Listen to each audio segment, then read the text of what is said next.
Assalamualaikum warahmatullahi wabarakatuh. Ketemu lagi dengan saya dalam program Obras, obrolan santai.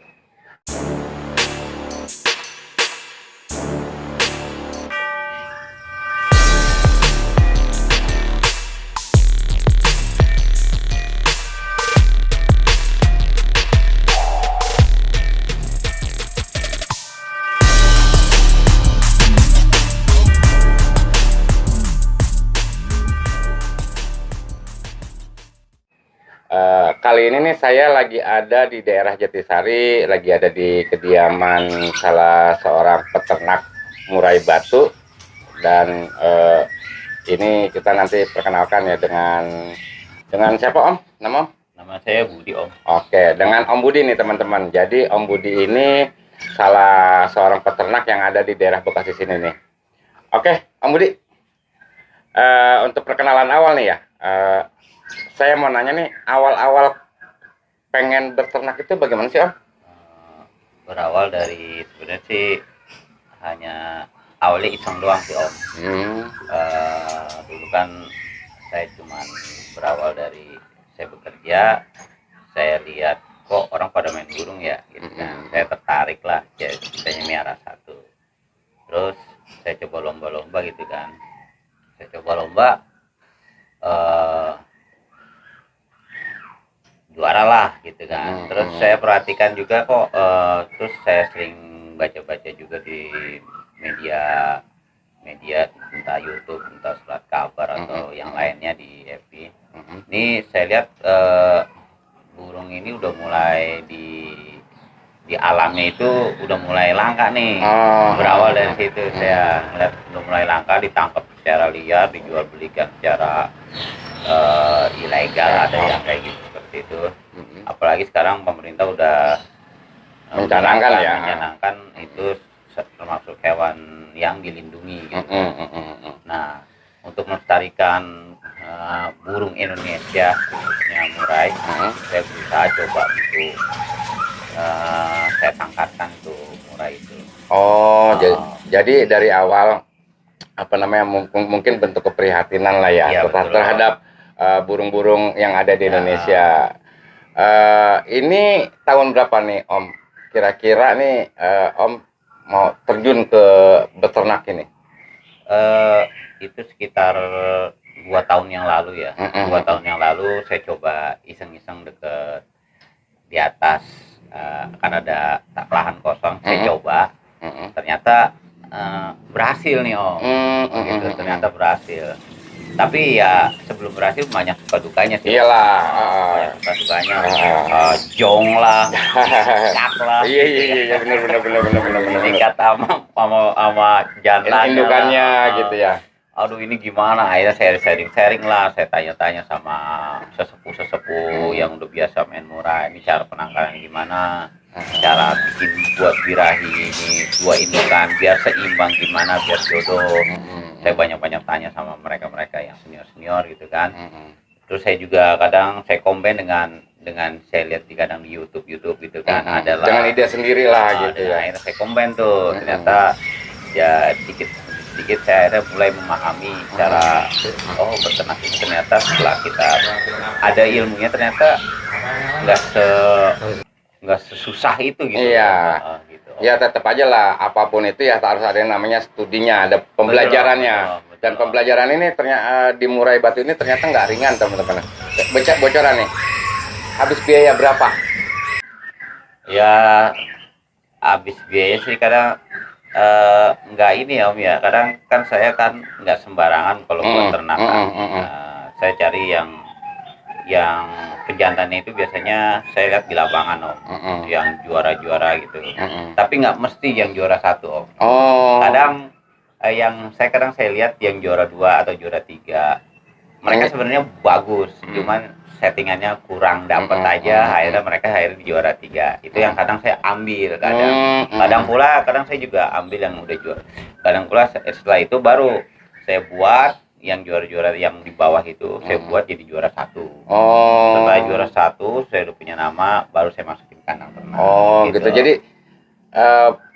di peternakan ini nih burung-burung penjantan ini memang burung-burung yang berkualitas nih teman-teman. Eh, ada berapa kandang nih di sini? Sekarang ini ada 11 11 kandang. kandang. Dan itu rata-rata penjantan itu prestasian semua, baik lakberan, regional maupun nasional. Ada yang seperti itu. Dan saya pun nggak sembarangan untuk ngambil indukan dari betinanya. Jadi saya karena di situ ada dominan juga dari betina-betina itu. Karena saya nggak sembarangan, makanya kadang saya inden dari ring arko lah, saya kadang terah-terah ring arko atau terah-terah yang pada prestasi-prestasian. Saya inden betinanya. Kadang saya nggak beli cowoknya, saya nunggu betinanya dulu.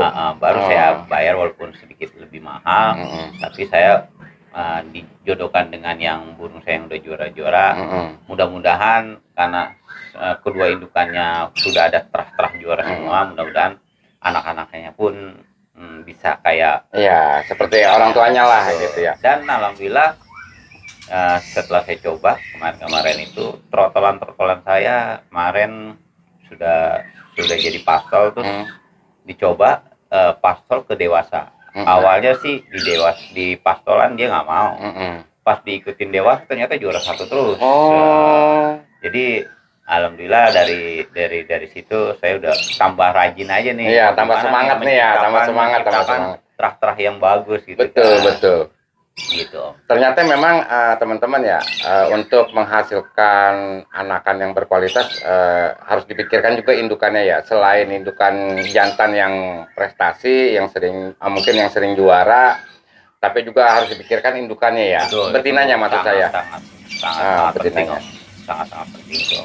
Nah, dari 11 kandang ini mungkin biar teman-teman juga mungkin ini buat bisa juga kan dibuat contoh juga nih sama teman-teman yang ingin beternak gitu ya dengan kiat-kiat dari Om Budi ini.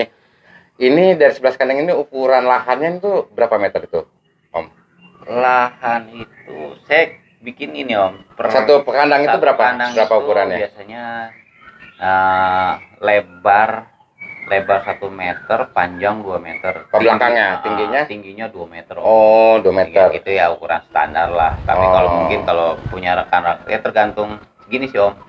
Tergantung ya, murah itu bisa beradaptasi sih sebenarnya. Cuman yang ya cukup ideal lah ukuran segitu. Itu pun saya kadang nanya-nanya juga sama teman-teman. Betul.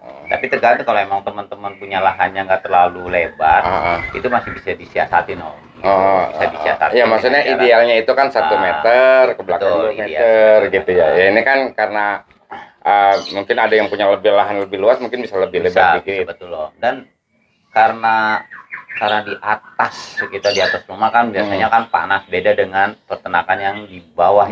Betul. Itu banyak banget kita siasatin dong caranya gimana nih supaya di atas ini dengan hawa yang panas bisa jadi adem.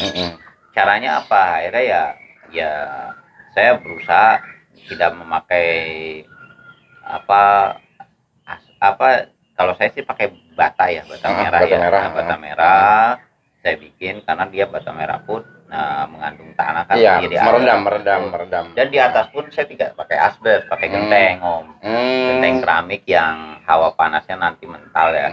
Jadi terus saya juga pakai itu ya, aluminium foil. Peredam panas yang di atas itu. Betul. Saya pakai peredam aluminium foil sehingga burung tuh adem, nyaman gitu kan. Akhirnya pun saya di bawahnya pun saya coba lapisin dengan hasil coran itu, saya taruh tanah gitu kan. Saya taruh tanah supaya dia lebih nyaman gitu di tanah. Memang sih agak ribet juga sih perawatannya nantinya. Karena kan tanah udah kita tanah pun kadang kan beberapa bulan ini kalau dia kan suka berak tuh ya. Berak itu kan biasanya mengandung bakteri. Nah, cara menyiasatin bakteri-bakteri itu supaya dia mati, kita pakai itu Om, pakai obat yang biasanya yang dari ayam tuh ya, yang obat zat kimia yang kalau kita fermentasikan.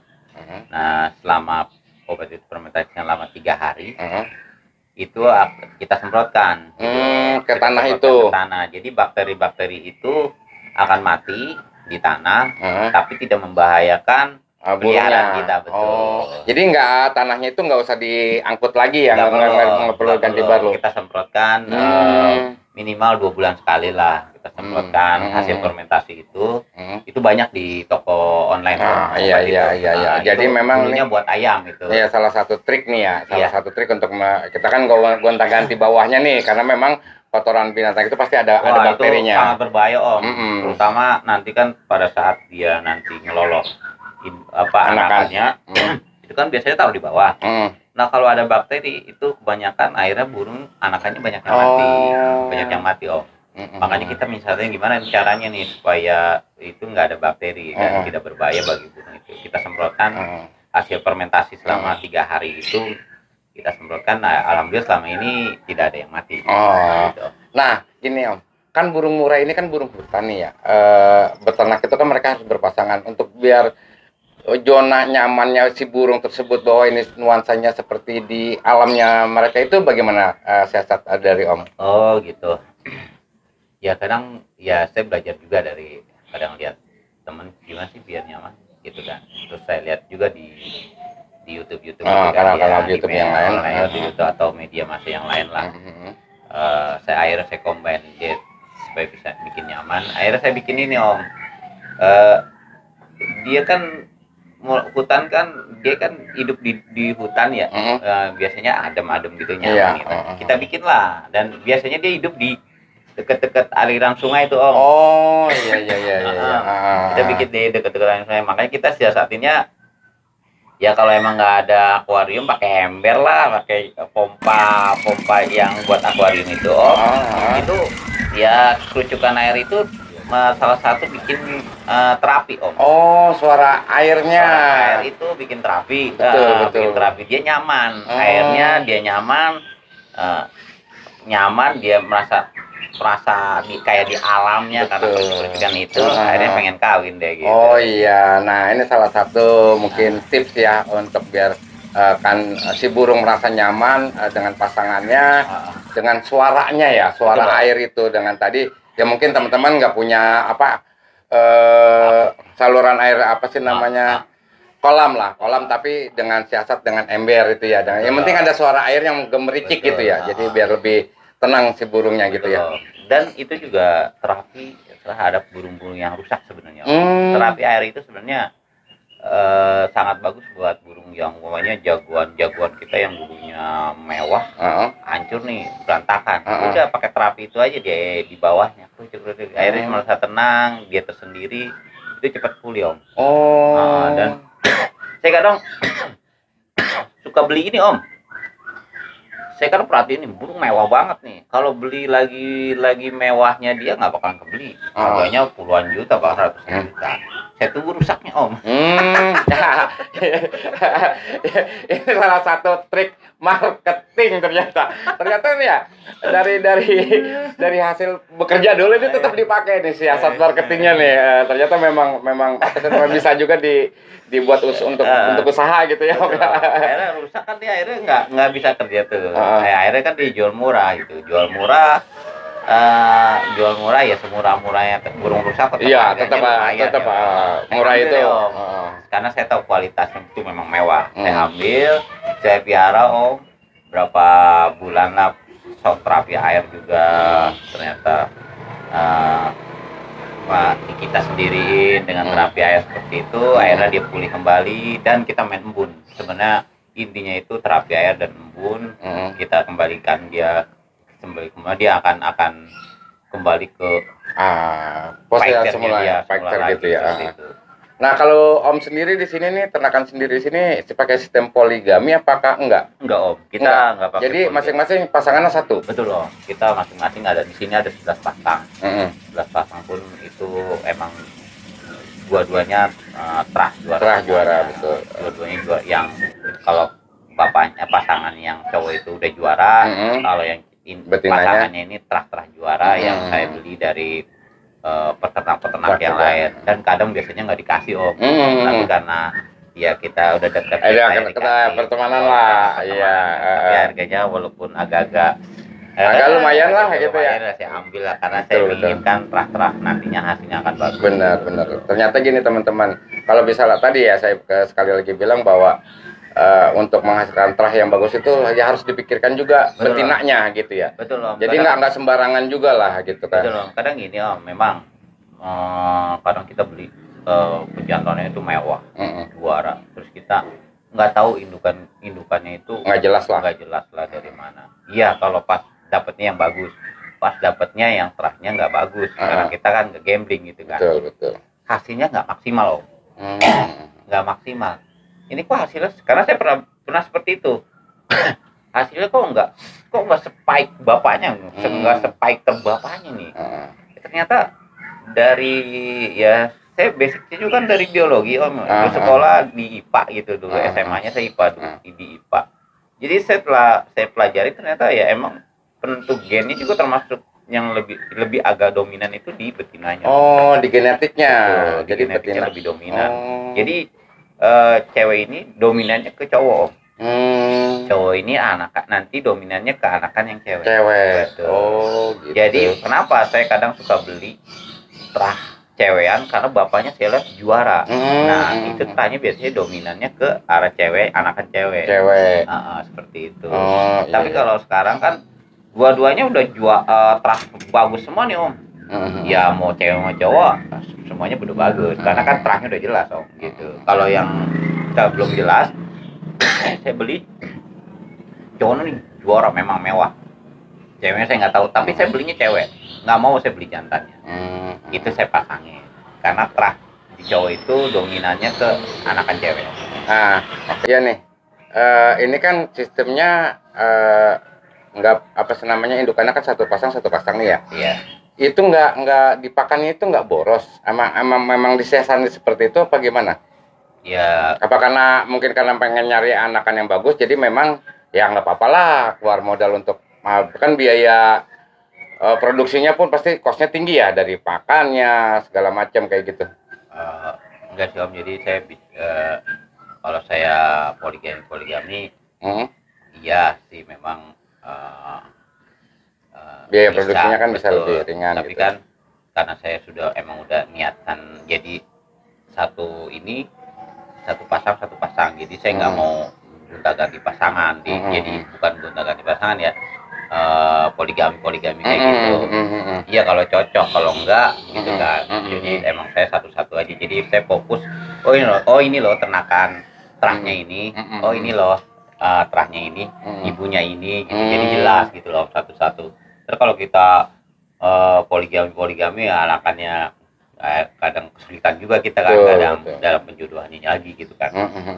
Makanya kita akhirnya karena udah ada burungnya ya udah kita satu pasang seperti itu. Jadi biar fokus oh ini terahnya ini loh.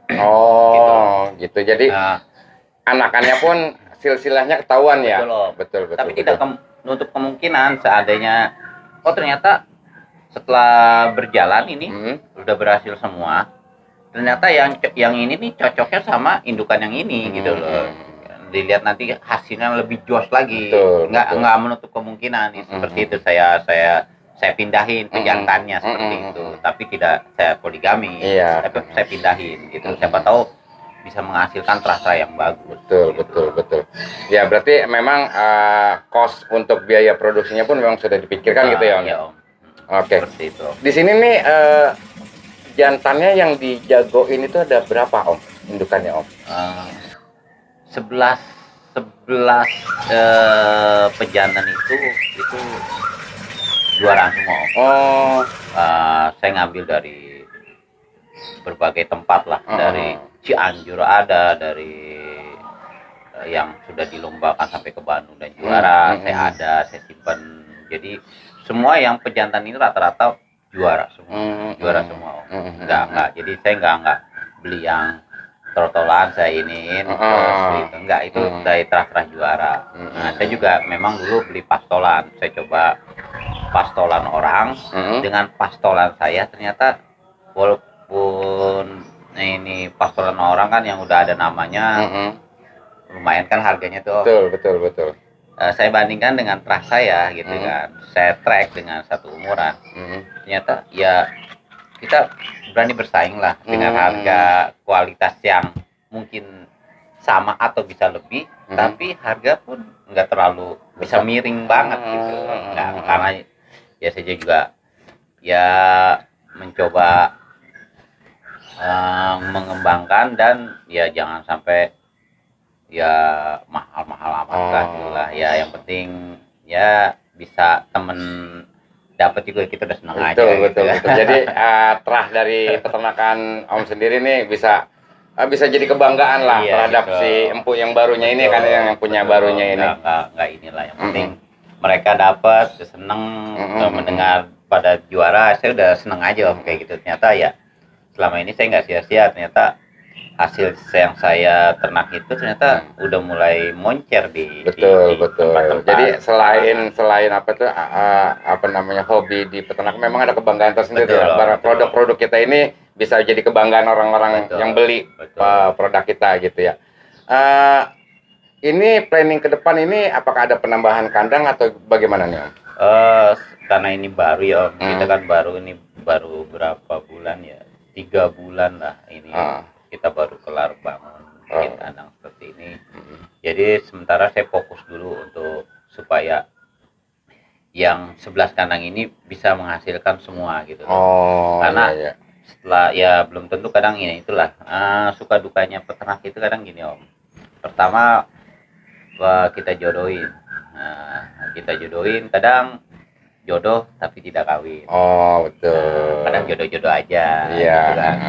Kadang dijodohin dibantai cewekannya. Kadang cowoknya dikejar-kejar gitu kan. Banyak suka dukanya. Terus kadang udah jodoh belum tentu nelor. Kadang walaupun udah nelor belum tentu netes gitu kan. Udah netes belum tentu gede. Kadang dibantai juga itu. Betul. Jadi kadang ya saya juga kadang menghargai teman-teman para peternak yang para senior ya, mereka dengan kondisi seperti itu saya maluin juga. Makanya mereka harganya tuh ya gila-gilaan, karena ya emang suka dukanya sulit sekali Om. Dan itu ilmunya adanya di pengalaman. Bener. Nah teman-teman, makanya kalau beli burung jangan setawar-tawarnya, jangan lihat nih cara ternaknya aja. Enggak cuma murah ya, yang pernah saya liput gitu ya. Ada beranjangan dan segala macam, itu memang tingkat kesulitannya tinggi gitu. Ya kata orang sih katanya iya dia ternak harga 5 juta dijual anakan umur 3 bulan. Saya sih dikali sekian. Jadi hitung-hitungannya mereka udah kalkulasi aja gitu ya. Tapi kan enggak dilihat perjuangannya itu gitu kan. Iya, itulah kadang saya menghargai para peternak-peternak yang lama, yang senior lama, apalagi yang menghasilkan terah-terah juara. Wajar lah mereka menjual seperti itu. Karena dengan tingkat kesulitan dan cara penjodohannya membutuhkan satu waktu, biaya, pikiran, fokus dia, tenaga juga dia harus fokus gimana caranya. Ya kadang ya wajarlah dia menjual dengan harga yang cukup lumayan seperti itu. Tapi karena baru baru ngerintis, saya belum bisa bersaing dengan mereka seperti itu. Saya baru, kalau mereka kan sudah anak-anaknya sudah melalang mana aja. Kalau saya baru regional karena baru pastol-pastolan. Ternyata nih di peternakan ini nih memang banyak lika-liku yang tadi sudah diterangkan sama Om Budi. Nah, Om Budi, peternakan di sini nih nama peternakan apa nih Om Budi? Nama peternakannya Wajada Petro. Jadi kita bekerja sama dengan saya daftar di PBI, diakui saya di PBI dengan nama Wajada. Jadi memang udah ada sertifikasinya dari PBI ya, Pelestari Burung Indonesia nih teman-teman. Jadi untuk alamat sendiri di sini, Om? Alamatnya di Bumi Dirgantara Permai, Jalan Cisadane, Desa 1 nomor 10. Bisa lihat di Google Map, di situ ada, tinggal search Budi Wajada dan nanti bisa ditemukan. Jadi ada websitenya? Ada websitenya, dan ada nomor teleponnya juga di sana. Jadi teman-teman aja Om, kita welcome. Jadi tinggal kalau mau ngopi, mau nanya-nanya tentang peternakan di sini nih, silakan datang aja ke sini. Jadi ada websitenya nih teman-teman ya. Jadi di Wajada BF ini memang walaupun tergolong baru tapi sudah dipikirkan dari segi apa ya, produksinya, marketingnya dan segala macam. Jadi mungkin teman-teman yang ingin datang ke sini nih, ingin membeli burung-burung kualitas dari Wajada BF ini, ya silakan datang ke sini nih Om ya. Tidak membeli pun tidak apa-apa. Oh iya, silaturahim aja. silaturahmi. Nah ini sebenarnya yang saya suka dari teman-teman Kicau Mania ya, selain mereka ngeganteng tapi tetap menjalin silaturahmi dan kekompakannya itu. Betul, silaturahimnya. Nggak masalah Om, nggak beli juga nggak apa-apa. Yang penting kita tambah temen, betul, betul, banyak rekan jadi enak gitu. Betul. Nah, harapannya nih Om ke depan terhadap peternakan Om sendiri Om? Ya, karena ini saya akhirnya keluar dari pekerjaan saya yang menurut saya menurut orang sudah mapan. Akhirnya saya ambil resiko seperti itu. Ya harapan saya besar sih ke burung ini, makanya saya nggak sembarangan untuk membeli burung-burung yang bagus. Dalam artian terang-terangnya kedua pasangan ini jelas gitu, gitu kan. Ya karena harapan saya supaya peternak ini semakin banyak dan burung-burung murai yang sifatnya memang sudah dilindungi bisa banyak lagi di Indonesia. Betul. Oke lah teman-teman, cukup sampai di sini nih obrolan kita dengan Om Budi dari Budi Wajana Bird Farm, Wajada Bird Farm gitu ya. Semoga nih kedepannya para peternak di Indonesia ini semakin berkembang dan juga para Kicau Mania bisa menelaah dan meneliti nih peternak mana yang menghasilkan dan menelurkan kualitas yang baik untuk digantang ya, yang jelas itu. Nanti juga mungkin kita akan ngobrol-ngobrol kembali dengan Om Budi bagaimana sih cara merawat beternak itu, rawatannya bagaimana hariannya atau cara kasih makan untuk trotolnya dan segala macam. Mungkin di lain waktu dan lain kesempatan kita bisa ngobrol kembali dengan Om Budi. Oke, sampai di sini teman-teman. Assalamualaikum warahmatullahi wabarakatuh. Waalaikumsalam. Hey there. Subscribe to my channel. And also press this bell icon.